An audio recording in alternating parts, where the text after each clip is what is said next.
কখন জানি কার মরণ হয় কেউ বলতে পারবো না।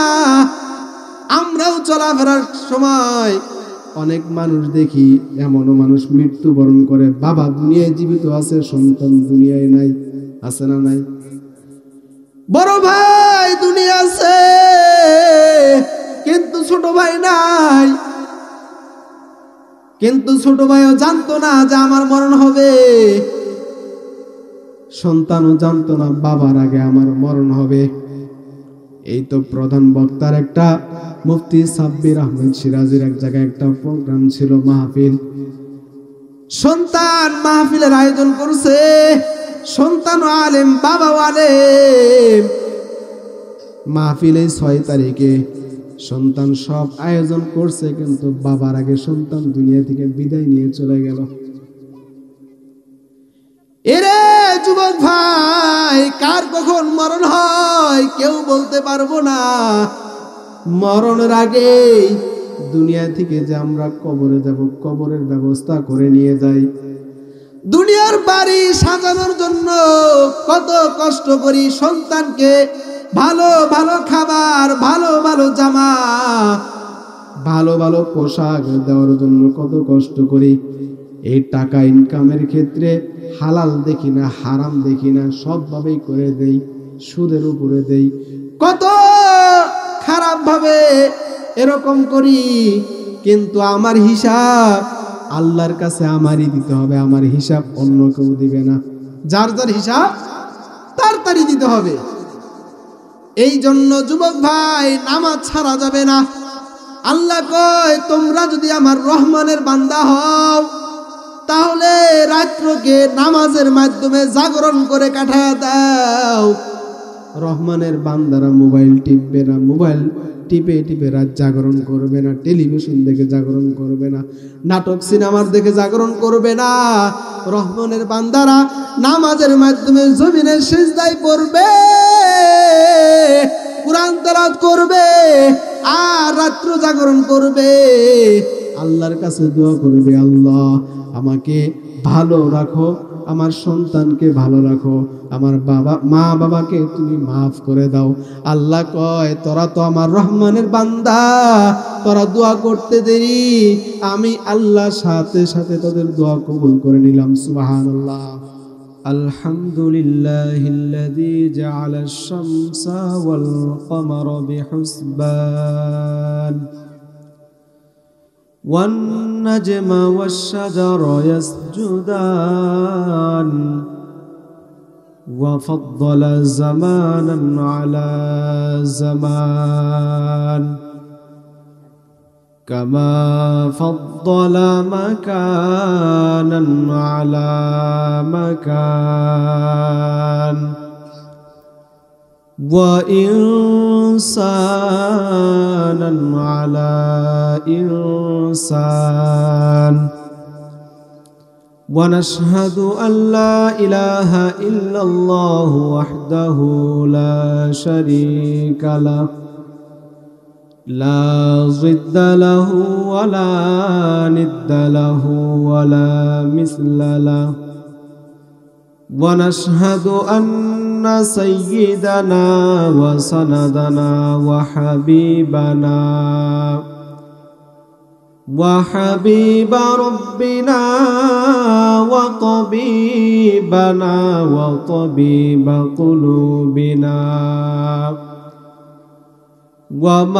ومولانا محمدا عبده ورسوله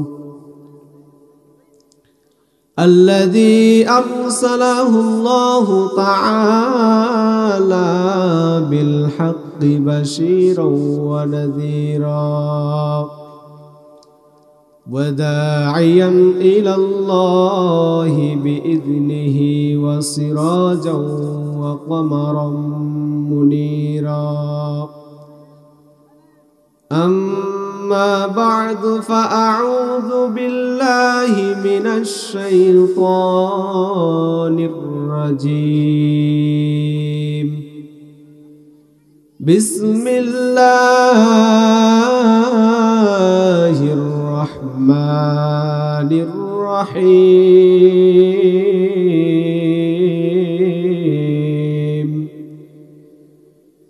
وعباد الرحمن الذين يمشون على الأرض هونا وإذا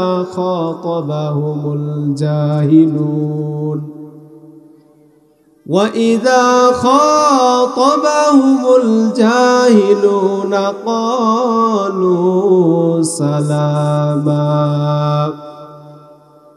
والذين يبيتون لربهم سجدا وقياما صدق الله مولانا العظيم وصدق رسوله النبي الأمي الكريم ونحن على ذلك من الشاهدين والشاكرين والذاكرين والحمد لله رب العالمين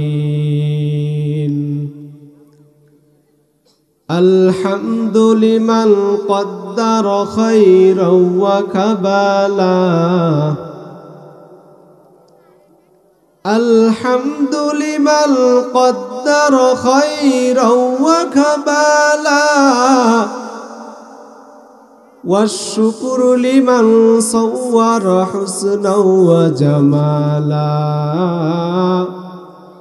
والشكر لمن صور حسنا وجمالا لا ضد ولا ند ولا حد لمولى لا ضد ولا ند ولا حد لمولى الآن كما كان ولم يلق دوالا الآن كما كان ولم يلق دوالا الحمد لله মহান রব্বুল আলামিনের কাছে লাখ কোটি শুকর যে মহান রব্বুল আলামিন আমাদেরকে দুনিয়ার সমস্ত ফিতনা থেকে আল্লাহর এই জান্নাতের বাগানে কুরআন হাদিসের কিছু কথা শোনার জন্য বলার জন্য আসার বসার তৌফিক দান করেছেন। মহান রবের কাছে প্রত্যেককে উচ্চ আওয়াজ দিয়ে শুকর আদায় করি আলহামদুলিল্লাহ। বান্দা যখন শুকর আদায় করে শুকরিয়া আদায় করে আল্লাহ তাআলা এই বান্দার আরো নিয়ামত বাড়ায় দেয়। সুবহানাল্লাহ বলে আর আওয়াজ বলেন সুবহানাল্লাহ। আল্লাহর পয়গম্বর মুসা আলাইহিস সালাতু ওয়াস সালাম রাগী মানুষ না? হ্যাঁ, রাগী কিনা বলেন? মেজাজ একটু গরম।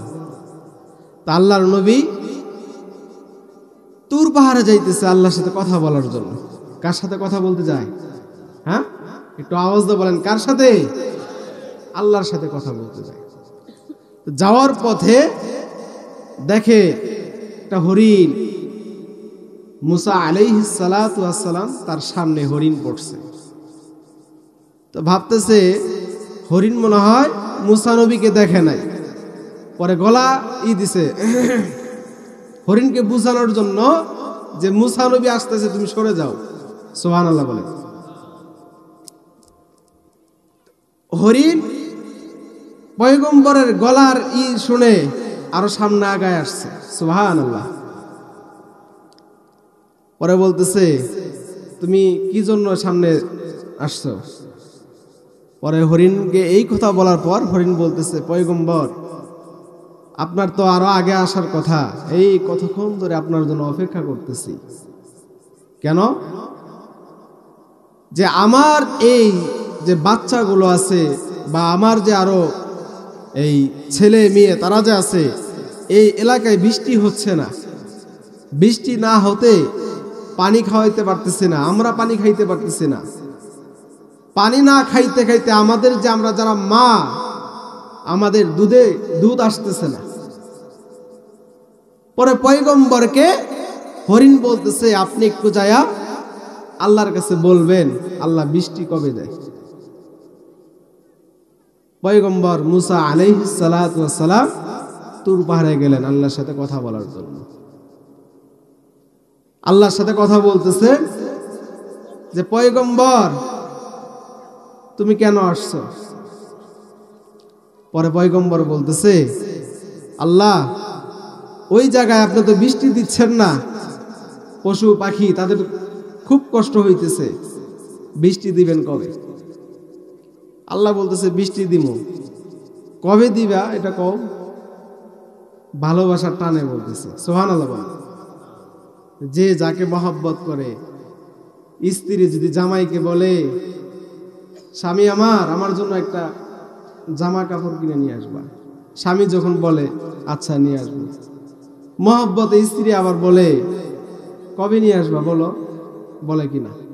হ্যাঁ, এইরকম মুসা আলাইহিস সালাতু ওয়াস সালাম আল্লাহ বলতেছে যে তুমি যে বৃষ্টি দিবা এটা কবে দিবা বলো, তুমি না বললে আমি আজকে যাইতেছি না। পরে এই কথা বলার পর আল্লাহ বলতেছে পয়গম্বর আমি বৃষ্টি দেব 100 বছর পর। সুবহানাল্লাহ বলে। কত বছর পর? 100 বছর পর। তো মুসা নবীর মনটা খারাপ হয়ে গেছে, যে আমার সংবাদ পাঠাইলো শোনার জন্য, এই ব্যক্তি যদি এখন শোনে যে 100 বছর পর আল্লাহ বৃষ্টি দিবে এই হরিণ, তাহলে তার অবস্থা কি হবে? তারা থাকবে কেউ? হ্যাঁ, কেউ থাকবে না। মুসা নবী মনটা খারাপ করে যাইতেছে আর মনে মনে দোয়া করতেছে আল্লাহ হরিণ যেন আমার সামনে না পড়ে। কি দোয়া করে? সামনে পড়লেই তো আমাকে জিজ্ঞাসা করবো পয়গম্বর আল্লাহ কি জানায় দিল। আল্লাহর পয়গম্বর মুসা আলাইহিস সালাতু ওয়াস সালাম মনে মনে বলতেছে আয় আল্লাহ এই হরিণ যেন আমার সামনে না পড়ে, যদি আমার সামনে পড়ে আল্লাহ যেই ফয়সালা দিছে আমি তো সন্তুষ্ট না, হরিণ আরো কি সন্তুষ্ট হবে। মনে মনে দোয়া করতেই না করতেই দেখে হরিণ সামনে ঘুরতেছে। সুবহানাল্লাহ বলেন। আল্লাহর পয়গম্বর হরিণকে দেখার পর অন্য সাইড দিয়ে যাইতেছে। হরিণ বলতেছে পয়গম্বর আপনি আমাকে দেখে কেন অন্য সাইড দিয়ে যাইতেছেন? আল্লাহ কি কোনো সংবাদ জানায় নাই?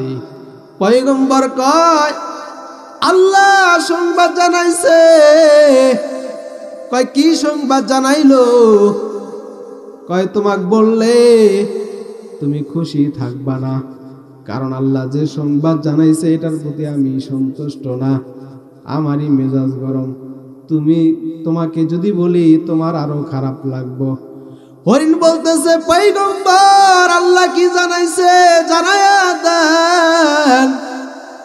এই কথা বলার পর পয়গম্বর হরিণকে কয় আল্লাহ জানাইছে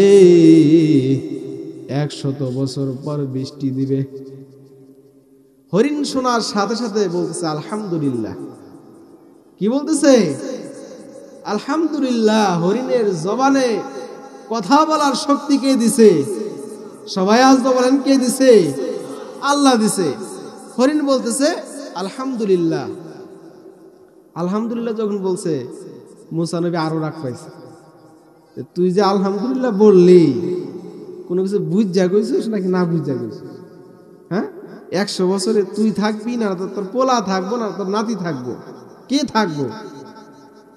পরে এই কথা যখন পয়গম্বর হরিণকে বলতেছে, হরিণ নবীকে বলতেছে পয়গম্বর তোমাকে আমাকে বানাইছে কে? হরিণ বলার পর পয়গম্বর কয় আমাকে বানাইছে আল্লাহ, তোমাকেও বানাইছে আল্লাহ। কয় সেই আল্লাহর থেকে দয়া মায়া মহাব্বত তোমার কি বেশি? কি বলতেছে? যে আল্লাহ আমাকে বানাইছে, যে আল্লাহ তোমাকে বানাইছে, ওই আল্লাহর থেকে মহব্বত, ওই আল্লাহর থেকে ভালোবাসা তুমি কি আমাকে বেশি দাও? পয়গম্বর মুসা কয় না না না। তাফসীরের ভিতরে আসছে আল্লাহর ভালোবাসা 100% থেকে 99% ভালোবাসা আল্লাহর দিলের মাঝে রাখছেন। সুবহানাল্লাহ বলেন। আর 1% ভালোবাসা আমাদেরকে দিবেন। 1% ভালোবাসা নিয়ে আমরা একজন আরেকজন ভক্ত হয়ে যাই, একজন আরেকজনের প্রশংসা গাই, ঠিক কিনা? একজন যদি আরেকজনকে একটু মহব্বত দেয়, ভালোবাসে, বলে অমুকে অনেক ভালো, অমুকের ব্যবহার অনেক সুন্দর, মহব্বত করে, ভালোবাসে, খুব আদর করে, ব্যবহার ভালো, একটু ভালোবাসার পাওয়ার পর তার সুনাম, তার প্রশংসা বলে শেষ করতে পারি না। এবং কি তাকেও খুব মহব্বত করি, তাকেও খুব ভালোবাসি। আর যে আল্লাহ বানাইছে, রিজিক দান করে আল্লাহ, সুস্থও রাখেন আল্লাহ, এবং ভালো করেন আল্লাহ, সব কিছুর মালিক কে? উচ্চ আওয়াজ দিয়ে বলেন, সব কিছুর মালিক কে? সব কিছুর মালিক যদি আল্লাহ হয়, শুকর আদায় করব কার? আরো আওয়াজ দিয়ে বলেন, শুকর আদায় করব কার? এই জন্য আমরা আজকের এই মাহফিলে আসার পর আমরা খুশি না বেজার? সবাই আওয়াজে বলেন, খুশি না বেজার? এই যে যারা পায়ের কদম হেঁটে হেঁটে যারা এই কোরআনের আলোচনা শুনতে আসছেন, আল্লাহ কয় এই কোরআনের মজলিসটা ফেরেশতা দিয়ে ঘেরাও করে রাখছি। সুবহানাল্লাহ বলেন। বান্দা তুমি যদি ইখলাসের সাথে তওবা করে মোনাজাত দিয়ে চোখের পানি ফালাইতে পারো, তোমার যদি তওবা কবুল হয়, দুনিয়ায় যে এরকম নিষ্পাপ হয়ে আসো, ওই রকম নিষ্পাপ করে এই ময়দান থেকে তোমাকে বাসায় পাঠাবো। সুবহানাল্লাহ বলেন। আরো আওয়াজে বলেন সুবহানাল্লাহ, আরো উচ্চ আওয়াজে বলেন সুবহানাল্লাহ। এই জন্য আল্লাহর শুকর আদায় করব, যেই হালে থাকি না কেন, যেই অবস্থায় থাকি না কেন, সুখে দুঃখে, অসুস্থ সুস্থ, ভালো মন্দ, গরিব ধনী, সর্বদাই শুকর আদায় করব কার? যদি এমন হয় ভালো আছি, আল্লাহর শুকর আদায় করলাম, অসুস্থ, আমার সন্তান অসুস্থ, বিবি অসুস্থ, মুখ দেয়া বলে ফেলি আল্লাহর কাউকে দেখে না, আমার ফ্যামিলি, আমি অসুস্থ, আমার স্ত্রীও অসুস্থ, সন্তানও অসুস্থ, মুখ দিয়ে এরকম বের হয় কিনা? হ্যাঁ, এরকম কথা বলা যাবে না, কারণ রোগ দেয় আল্লাহ। আল্লাহর কাছে বান্দা যদি দোয়া করে, আল্লাহ কয় হে বান্দা তোমরা দোয়া করতে দেরি, আমি আল্লাহ তোমাদের দোয়া কবুল করতে দেরি হবে না। সুবহানাল্লাহ। আল্লাহর কালামুল্লাহ থেকে যে আয়াতে কারিমা তেলাওয়াত করলাম, আল্লাহ কয় ওয়া ইবাদুর রহমানিল্লাযীনা ইয়ামশুনা আলাল আরদি হাওনা, হে দুনিয়ার মানুষ, রহমানের বান্দা কারা? আল্লাহ কোরআনের ভিতরে বলতেছে রহমানের বান্দা কারা? রহমানের বান্দা তারাই যারা এই জমিনে চলাফেরা করে নম্রভাবে, ভদ্রভাবে। এই দুনিয়ায় এই কথা বিশেষ করে দুনিয়ায় উগ্রবাদী, অহংকার, তাকাব্বুরি বেশি দেখায় যুবকেরা, ঠিক কিনা?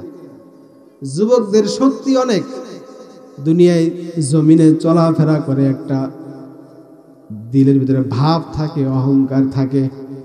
আল্লাহ কয় হে দুনিয়ার মানুষ, রহমানের বান্দা, তোমরা রহমানের বান্দা হইবা যারা দুনিয়ার এই জমিনে নম্রভাবে, ভদ্রভাবে চলাফেরা করতেছো। সুবহানাল্লাহ বলেন। আর একটু ক্ষমতা পাইলে, অবস্থা যদি ভালো হয়, তার গরম তার জুলুমের কারণে কেউ ঠিক থাকতে পারি না, এরকম আছে না নাই? হ্যাঁ, সবাই আওয়াজ বলেন আছে না নাই? আল্লাহর পয়গম্বররা কখনো খারাপ আচরণ কারোর সাথে করে নাই, সাহাবীরাও কারোর সাথে খারাপ আচরণ করে নাই। দুনিয়ায় চলাফেরা করছে নম্রভাবে, ভদ্রভাবে। তাদের দেখে মানুষ ঈমান আনছে, তাদের দেখে মানুষ চোখের পানি ফালাইছে। আল্লাহর পয়গম্বর হযরত ঈসা আলাইহিস সালাতু ওয়াস সালাম বেশি সম্পদ নাই, বাড়িও নাই, থাকার জায়গাও নাই। পয়গম্বর হযরত ঈসা আলাইহিস সালাতু ওয়াস সালাম তার কাছে একটা বালিশ আর একটা পানি খাওয়ার গ্লাস। কি? একটা বালিশ আর একটা পানি খাওয়ার গ্লাস।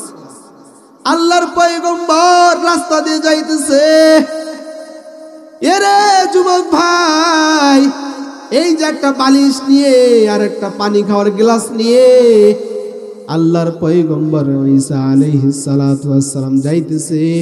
যাওয়ার সময় দেখে এক ব্যক্তি মাথার ভিতরে হাত দিয়ে জমিনে শুয়ে আছে গাছের নিচে।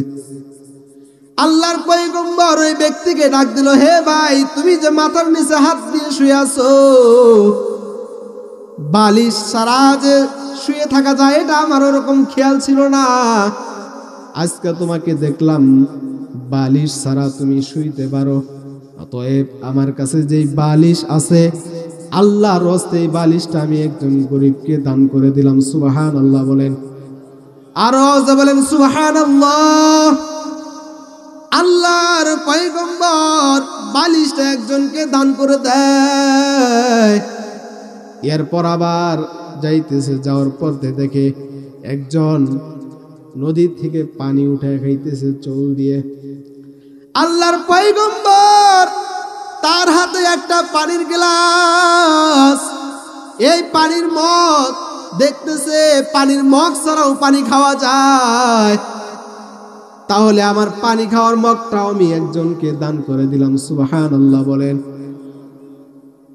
বাড়িও নাই, একটা বালিশ ছিল, একটা পানি খাওয়ার মগ ছিল, সব কিছুই দান করে দিল। আল্লাহর পয়গম্বর ঈসা আলাইহিস সালাতু ওয়াস সালাম সফরে যাবেন। তার মা সন্তানের জন্য 3টা রুটি বানায়া দিলেন। কয়টা রুটি? সবাই আওয়াজ বলেন, রুটি কয়টা? 3টা রুটি বানায়া দেয়। ঈসা আলাইহিস সালাতু ওয়াস সালাম সফরে যাইতেছে। যাওয়ার সময় একজন কয়, হে পয়গম্বর, আমি আপনার সফর সঙ্গী হইতে চাই।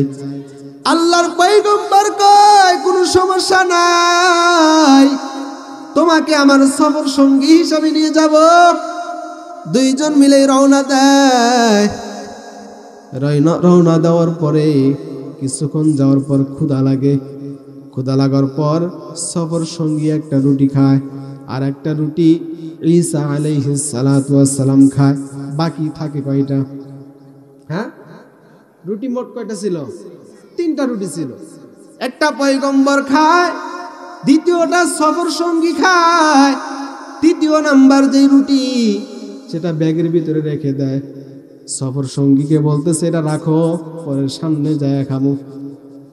আল্লাহর পয়গম্বর ঈসা আলাইহিস সালাতু ওয়াস সালাম সামনে যাইতেছে। যাওয়ার সময় দেখে নদী, নদীকে হুকুম করা হয়, এ নদী, আল্লাহর হুকুমে তুমি শক্ত হয়ে যাও, আল্লাহর হুকুমে শক্ত হয়ে যায়। ঈসা নবী তার সফর সঙ্গী 2জন মিলেই নদীর ভিতরে রাস্তার মতো হেঁটে যায়। সুবহানাল্লাহ বলেন, আরো বলেন সুবহানাল্লাহ। ঈসা আলাইহিস সালাতু ওয়াস সালামকে আল্লাহ তাআলা এমন মুজিজা দান করছিল, মানুষ মৃত্যুবরণ করত, কবরের পাশ দিয়ে যদি যাইতো আর বলতো, হে মৃত ব্যক্তি তুমি দাঁড়ায়া যাও, সাথে সাথে দাঁড়ায়া যাইতো। সুবহানাল্লাহ বলে, সাথে সাথে কি করতো? দাঁড়ায়া যেত। একদিন আল্লাহর পয়গম্বর ঈসা আলাইহিস সালাতু ওয়াস সালাম এক কবরের পাশ দিয়ে যাইতেছে, দেখে এক মহিলা কান্না করতেছে। এ মা, কান্নার আওয়াজ কেন? একটু জানায়া দাও। কয় আমার মেয়ে মৃত্যুবরণ করছে, আমার কন্যা সন্তান মৃত্যুবরণ করছে, তাকে একটু উঠাইতে হবে। আমি পয়গম্বর তোমার জন্য অপেক্ষা করতেছি, তুমি আমার মেয়েকে কবর থেকে উঠায়া দাও। ঈসা আলাইহিস সালাতু ওয়াস সালাম কবরের পাশে গেলেন। কবরের পাশে যাওয়ার পর ওই কবরের মৃত ব্যক্তিকে বললেন কুম বিইজনিল্লাহ। সাথে সাথে কবর থেকে উঠে দাঁড়াইলো, সুবহানাল্লাহ বলে। দাঁড়ানোর পর ওই যে মেয়েটা মৃত্যুবরণ করছে, মরার সময় তার মাথার চুলগুলো পাকা ছিল না, কাঁচা ছিল। কিন্তু যখন কবর থেকে উঠছে, ওঠার পর মাথার চুলগুলো বাঁকছে। মা কয়, হে সন্তান, তুমি তো মরার সময় তোমার মাথার চুলগুলো কাঁচা ছিল, কালো ছিল, পাকা ছিল না, কিন্তু পাকলো কিভাবে? কয় মা, তুমি আমাকে কেন এই মৃত জায়গায় থেকে জিন্দা করলা পয়গম্বরের মাধ্যমে? আমি এই মৃত যে কত কষ্ট, দুনিয়া থেকে বিদায় নেওয়া যে কত কষ্ট, এই কষ্টের টেনশনে আমার কালো চুলগুলো পাকা হয়ে গেছে। এরকম পয়গম্বর মৃত মানুষগুলোকে জাগাইতে পারতো। আল্লাহ তাআলা তাকে এই মুজিজা দান করেছিল। পয়গম্বর নদীর পাশ দিয়ে যাইতেছে, নদীকে হুকুম করা হয়, নদী তুমি রাস্তা হয়ে যাও, সাথে সাথে রাস্তা হয়ে যায়, সুবহানাল্লাহ বলে। আসার পর কিছুক্ষণ আসছে, আসার পর ওই সফর সঙ্গীকে বলতেছে, ব্যাগের ভিতরে যে রুটি আছে, এই রুটিটা দাও, দুইজন মিলে খেয়ে ফেলি। ব্যাগে হাত দিয়ে দেখে রুটি নাই। ব্যাগে হাত দেওয়ার পরে কি দেখে? রুটি নাই। ঈসা আলাইহিস সালাতু ওয়াস সালাম জিজ্ঞাসা করতেছে সফর সঙ্গীকে, তুমি কি রুটি খাইছো? কয় না না, আমি তো রুটি খাই নাই। কয় ভালো করে কও, দেখো আল্লাহ আমাকে কেমন মুজিজা দান করছে। রাস্তা দিয়ে যাই, নদী থাকলে নদীগুলো আল্লাহ শক্ত বানায় দেয়, সুবহানাল্লাহ বলেন। তবুও সফর সঙ্গী কয় না না, আমি তো রুটি খাই নাই। যারা আসলে চুরি করে তারা কখনো স্বীকার হয় না যে আমি চোর, স্বীকার হয়? হ্যাঁ, যারা মানুষকে হত্যা করে তারা কখনো কয় না আমি অমুককে হত্যা করছি। যারা এই দেশের ক্ষতি করে তারা কখনো কয় না আমি দেশের ক্ষতি করছি। যখন মানুষের সামনে প্রকাশ পাওয়া যায়, এমন ভাবে প্রকাশ পায়, তারা বাংলার জমিনে ভাত বলেন, পোলাও বলেন, মাছ বলেন, গোশ বলেন, পাকানোর পরও তাদের খাওয়ার সুযোগ হয় না, ঠিক কিনা? আরো আজ বলেন ঠিক কিনা? বাংলাদেশের দিকে কত মন্ত্রী, কত এমপি না খেয়ে দেশ পলায়ন করছে, এরকম আছে না নাই? আরো বলেন আছে না নাই? সুযোগ পায় নাই, কিন্তু সে কখনো বলে নাই আমি দেশের ক্ষতি করছি, আমি মানুষকে হত্যা করছি, আমি দেশের টাকা, দেশের সম্পদ নষ্ট করছি, কখনো বলে নাই। কিন্তু যখন জাতির সামনে প্রকাশ পায়, দেশ থেকে পলায়ন করতে দেরি করে না, ঠিক কিনা? ঠিকটা আসতে কোনকে? হ্যাঁ, আমি কি মিথ্যা কথা বলতেছি? হ্যাঁ, তাহলে সত্য বললে, সত্যের আওয়াজ তো মুসলমানের আওয়াজ, বেঈমানরা শুনলে, নাস্তিকরা শুনলে তাদের দিলের মধ্যে ভয় সৃষ্টি হবে, ঠিক কিনা? এইরকম ঈসা আলাইহিস সালাতু ওয়াস সালাম ওই সফর সঙ্গীকে কয়, এই রুটি তুমি খাইছো? আমি রুটি খাই নাই। আচ্ছা ঠিক আছে। আর একটু সামনে যায়, যাওয়ার পর দেখে বাগানের ভিতরে হরিণ। আল্লাহর পয়গম্বর হরিণকে কয়, হে হরিণী, ভোনা হয়ে আমার সামনে আসো। ঈসা নবী হুকুম করতে দেরি, সাথে সাথে ভোনা হয়ে সামনে আসছে, সুবহানাল্লাহ বলেন। দুজন মিলে খাইছে। খাওয়ার পর হাড়গুলো পয়গম্বর সফর সঙ্গীকে বলতেছে, গোশতগুলো খাও, খাওয়ার পর হাড়গুলো এক জায়গায় জড়ো করে রাখো, একত্র করে রাখো। একত্র করে রাখার পর খাওয়া শেষ হইছে, পয়গম্বর হাড়গুলোকে আবার হুকুম দেয়, হে হাড় তুমি আবার জিন্দা হরিণী হয়ে যাও। সুবহানাল্লাহ বলেন। পয়গম্বর বলতে দেরি, সাথে সাথে ওই যে হাড় ছিল প্রত্যেকটা হাড় একত্র হয়ে আবার জিন্দা হরিণ হয়ে গেছে। সুবহানাল্লাহ বলেন। সফর সঙ্গীকে কয়, দেখো আল্লাহর ইচ্ছায় কি হয় এখনো বলো, তুমি এই রুটি খাইছো কিনা? কয় না না, আমি রুটি খাই নাই। আচ্ছা ঠিক আছে, তুমি খাও নাই। একটু সামনে যায়, যাওয়ার পর দেখে বালু, বালু চিনি না আমরা, বালু রাস্তায় আসলো। হ্যাঁ, বালুর ভিতরে যাইতেছে, এই বালুর তিনটা বানাইছে, স্তর বানাইছে তিনটা। বানানোর পরে ঈসা নবী দোয়া করলেন, আল্লাহ এই বালুর স্তরগুলো স্বর্ণ বানায় দেন। কি দোয়া করলেন? স্বর্ণ বানায় দেন। আল্লাহর কাছে দোয়া করছে, আল্লাহ তাআলা এই বালুগুলো স্বর্ণ বানায় দিছে। সুবহানাল্লাহ বলেন। আরো আওয়াজে বলেন সুবহানাল্লাহ। স্বর্ণ হয়ে গেছে। এখন ঈসা নবী আর ওই যে তার সফর সঙ্গী, রুটি ছিল কয়টা? তিনটা। বালুর স্তর হয়েছে কয়টা? তিনটা। বালুর স্তর বলতে এখন স্বর্ণের স্তর আর কি। হ্যাঁ, ঈসা নবী বলতেছে একটা স্তর তুমি নাও, কারণ তুমি রুটি একটা খাইছো, আর একটা রুটি আমি খাইছি, আর একটা স্বর্ণের স্তর আমার, আর একটা ওই রুটি যে খাইছে ওই স্তর তার। এখন চোরাই কয়, পয়গম্বর বেয়াদবি মাফ করবে, রুটি আমি খাইছি। হ্যাঁ, রুটি আমি খাইছি। স্বর্ণ দেখার পর, কি দেখার পর? হ্যাঁ, স্বর্ণ দেখার পর পয়গম্বর রুটি আমি খাইছি, এটা আমাকে দিয়ে দেন। পয়গম্বর বলতেছে যা তক তিনটাই দিয়ে দিলাম। সুবহানাল্লাহ বলেন। তিনটা দেওয়ার পর পয়গম্বর আর সফর সঙ্গীকে সাথে নেয় না, যে কাজ করছে ওরা আর সাথে নিব, আর ওরা তো স্বর্ণই দিয়ে দিল। পয়গম্বর আলাদা হয়।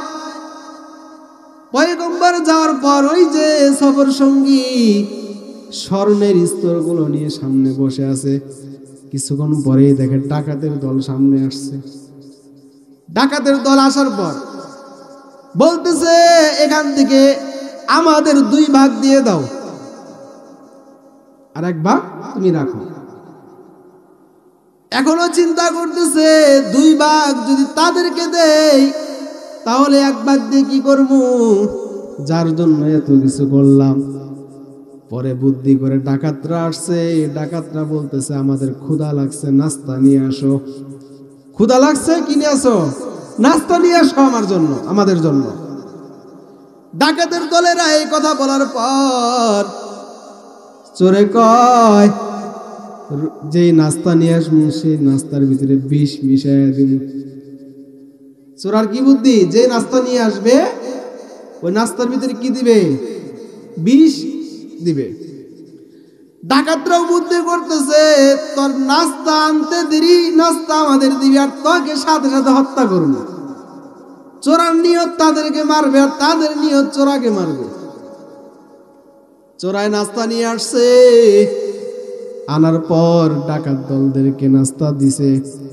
ডাকাতের দলের কয়, ও আসার সাথে সাথে তাকে তোমরা হত্যা করে দিবা।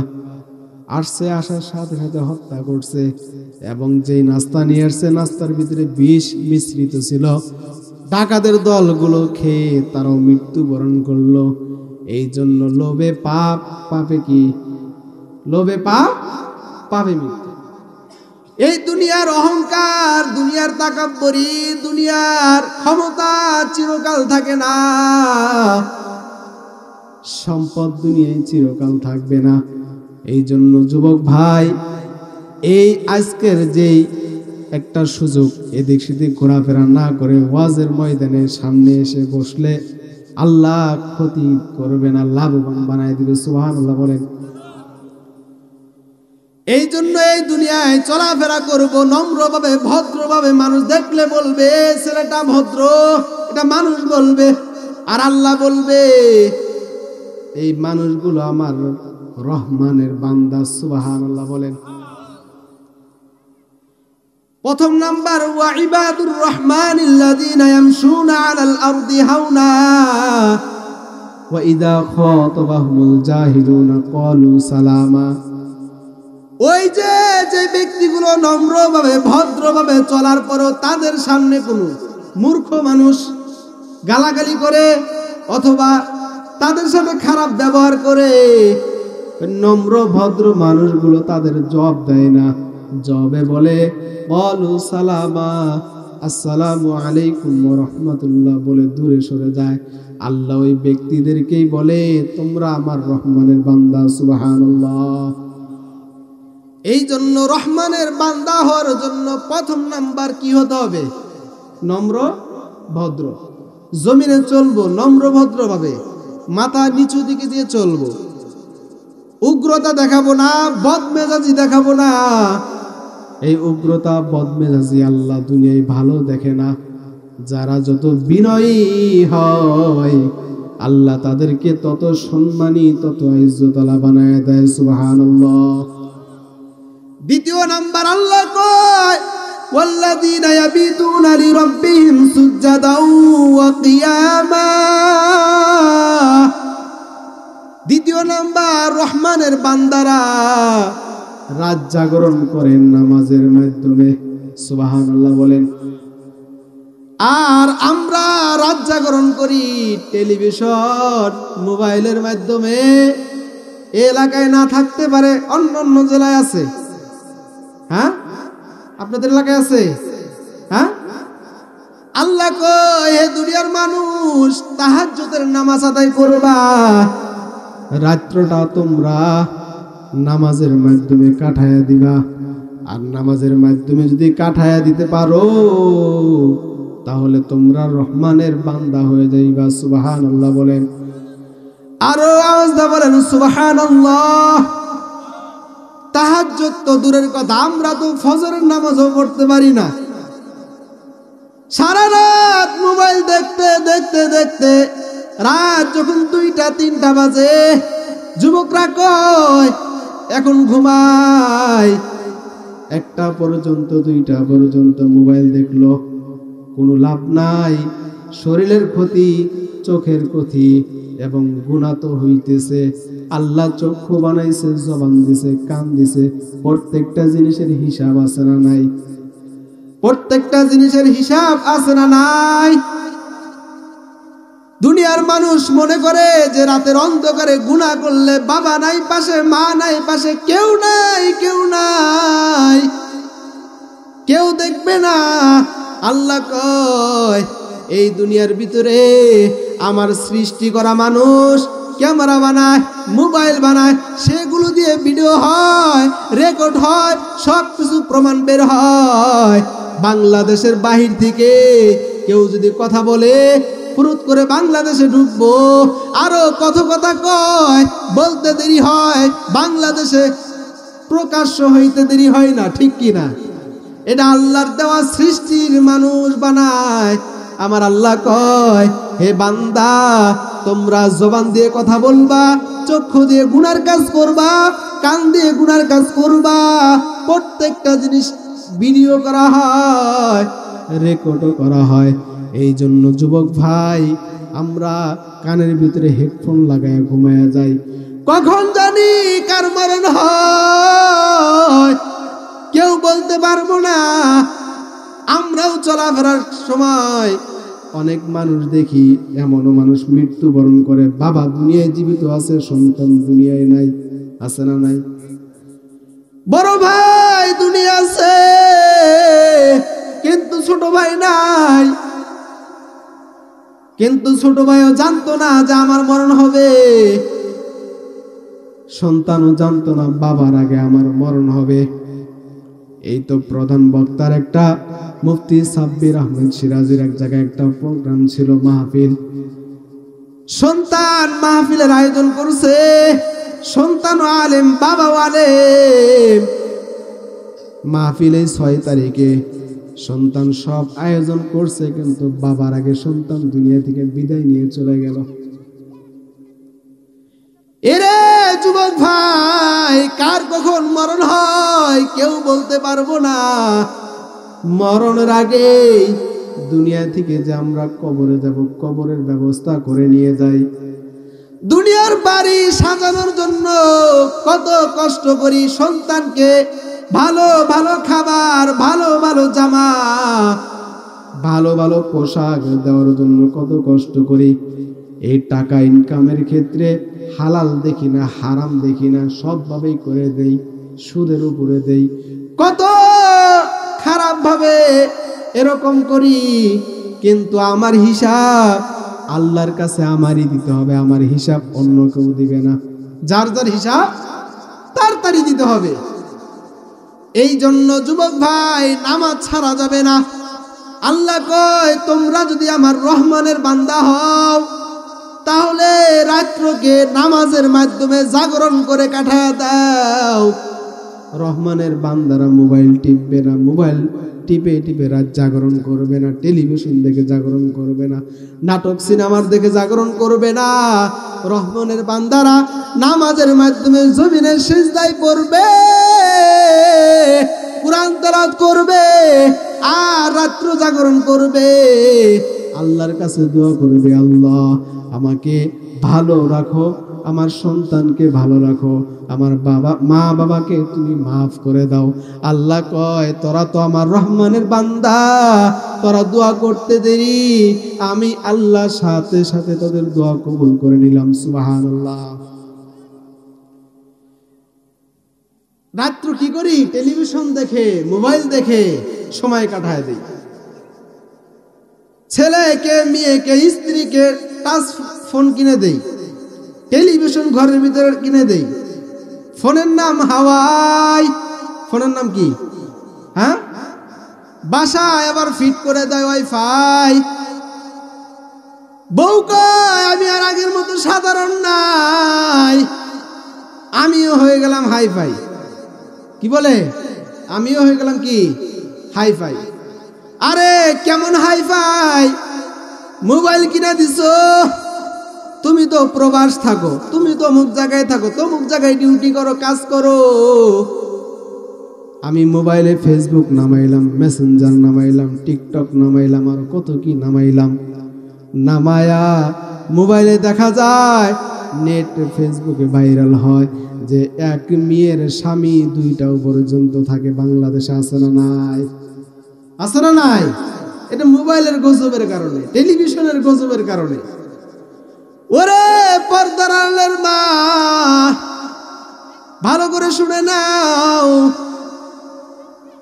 প্রত্যেকটা নবী বলো, সাহাবী বলো, প্রত্যেকটা বড় বড় বুজুর্গ বলো, তাদের মাও তো মা ছিল, তোমরাও তো মা তাদের ঘরে। আমার মায়ের কারণে আজকে আমি এই জায়গায় বসতেছি, আমার কথা আপনারা শুনতেছেন। মা মেহনত করছে, এই কারণে আল্লামা আহমদ শফী হয়েছে মা ভালো হওয়ার কারণে, জুনায়েদ বাবুনগরী হয়েছে মা ভালো হওয়ার কারণে, আল্লামা দেলোয়ার হোসেন সাইদি মায়ের কারণে ভালো হয়েছে। কেমন ভালো দুনিয়ায় নাই, তার নাম বললে শুনলে চোখ দিয়ে পানি আসে, ঠিক কিনা? ওরে মুসলমান ইমানদার, এই জন্য মা বাবা যদি ভালো হয়, সন্তান মানুষ করতে সহজ হয়, সন্তানকে আল্লাহ মানুষ বানায় দেয়। আর মা বাবা যদি টেলিভিশনে থাকে, মা বাবা যদি সুদ হারামে থাকে, মা বাবা যদি নামাজ না পড়ে, তাহলে ওই মা বাবার ঘরে আল্লামা আহমদ শফী, আল্লামা জুনায়েদ বাবুনগরী, আল্লামা দেলোয়ার হোসেন সাইদি, আমির হামজা আশা করা যায় না, ঠিক কিনা? ওরে যুবক ভাই, এই জন্য আল্লাহ বললেন তোমরা নামাজের মাধ্যমে আদায় করে নাও। দৈনিক নামাজ কত? হ্যাঁ, কয় ওয়াক্ত? 5 ওয়াক্ত। দৈনিক নামাজ কত ওয়াক্ত? 5 ওয়াক্ত নামাজ। আল্লাহ কয় বান্দা তোমরা যদি এশারের নামাজটা জামাতের সাথে আদায় করে নিয়ত করো আল্লাহ ঘুমাইলাম ফজরের নামাজটা যেন পড়তে পারি, আল্লাহ কয় বান্দা তুই এশারের নামাজ পড়ে ঘুমাইলি, রাত্র ঘুমিয়ে ঘুমিয়ে তুই নেক আমল অর্জন করলি। সুবহানাল্লাহ বলে। বান্দা আবার যদি ফজরের নামাজ আদায় করে, এই বান্দার জন্য এক ঝাঁক ফেরেশতা আছে, তাদের জন্য দোয়া করতে থাকে। সুবহানাল্লাহ বলে। একদল ফেরেশতা সকাল থেকে আসর পর্যন্ত দোয়া করে, তারা কিয়ামতের আগ পর্যন্ত সময় আসবে না, মানে তার সিরিয়াল শেষ, আবার নতুন করে ফেরেশতা আসবে, ওই ফেরেশতা দোয়া করবে, আবার নতুন আসবে। তাদের জন্য প্রত্যেকটা ফেরেশতা ফজরের নামাজ পড়েনিওয়ালা ব্যক্তির জন্য দোয়া করতে থাকে। সবাই বলেন সুবহানাল্লাহ। আজান শুনে আসো যারা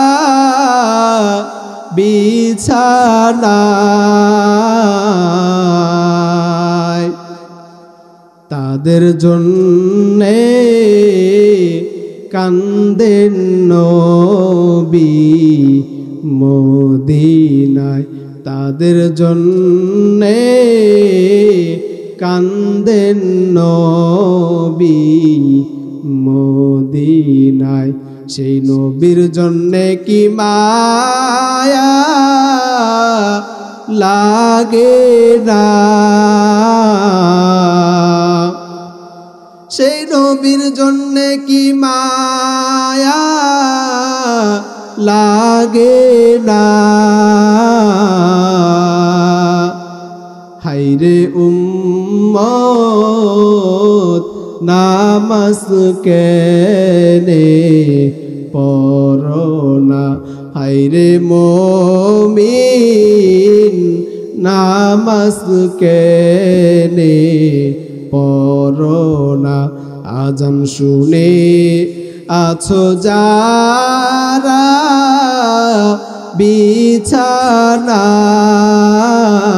বিছানায়, তাদের জন্যে কান্দেন নবী মদিনায়।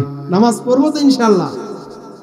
প্রত্যেককে নিয়ত করেন আল্লাহ আমি 5 ওয়াক্ত নামাজ আদায় করব, এরকম নিয়ত করেন। নামাজ পড়া শুরু করেন।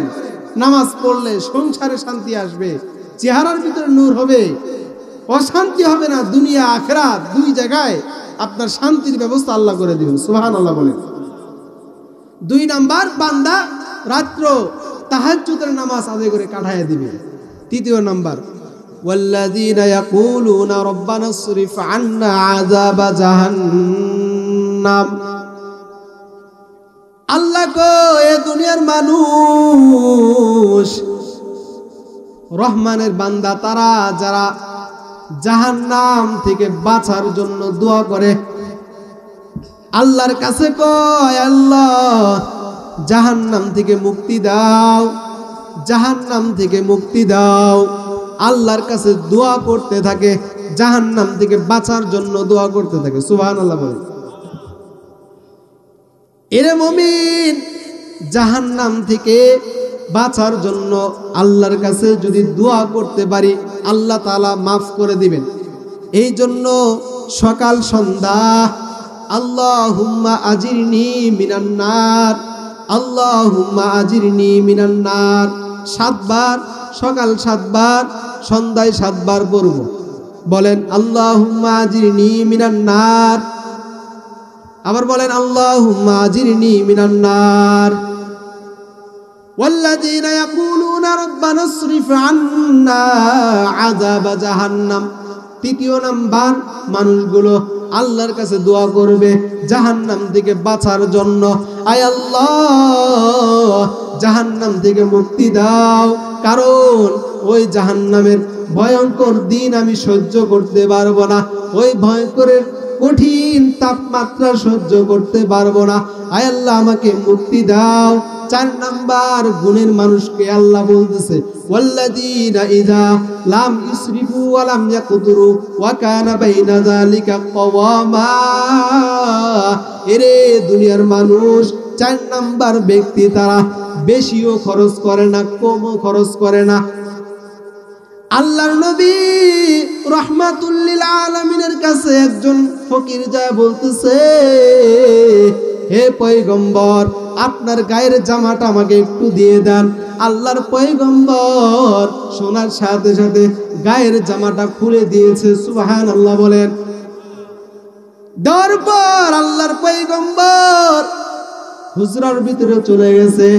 সাহাবীরা আবার আসছে, আসার পর সালাম দেয়।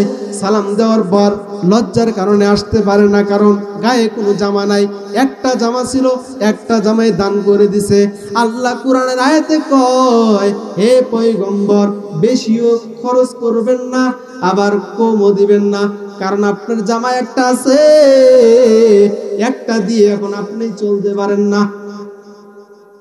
এই জন্য বখিলতা করা যাবে না, খরচ আবার বেশি করা যাবে না। 4 নাম্বার। 5 নাম্বার ওয়াল্লাযীনা ইয়াদউনা মা'আল্লাহি ওয়াল্লাযীনা ইয়াদউনা মা'আল্লাহি ইলাহান আখার। আল্লাহর সাথে কাউকে শরীক করা যাবে না। আল্লাহর সাথে কাউকে কি করা যাবে না? শরীক করা যাবে না। 6 নাম্বার, বান্দা অন্যায়ভাবে কাউকে হত্যা করবে না।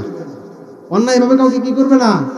হত্যা করবে না। 7 নাম্বার, বান্দা জিনা করবে না। কি করবে না? জিনা করবে না। 8 নাম্বার, বান্দা সত্য সাক্ষী দিবে, মিথ্যা সাক্ষী দিবে না। কি সাক্ষী দিবে না? মিথ্যা সাক্ষী দিবে না। 9 নাম্বার, যখন বান্দাকে আল্লাহর কোনো কাজ, দ্বীনি কোনো কাজ, কুরআন হাদিসের কথা যখন শোনানো হবে, সে সাথে সাথে গ্রহণ করে নিবে, তেরামি করবে না, গাদ্দারি করবে না, সাথে সাথে গ্রহণ করে নিবে। 10 নাম্বার, বান্দা নেক সন্তানের জন্য, ভালো স্ত্রীর জন্য দোয়া করতে থাকবে। এই 10টা গুণ যদি কোনো বান্দার ভিতরে থাকে, আল্লাহ বলে তোমরা আমার রহমানের বান্দা। সুবহানাল্লাহ বলে। আল্লাহ তাআলা আমাদের প্রত্যেককে এই 10টি গুণ অর্জন করার তৌফিক দান করেন। সকলে আমিন।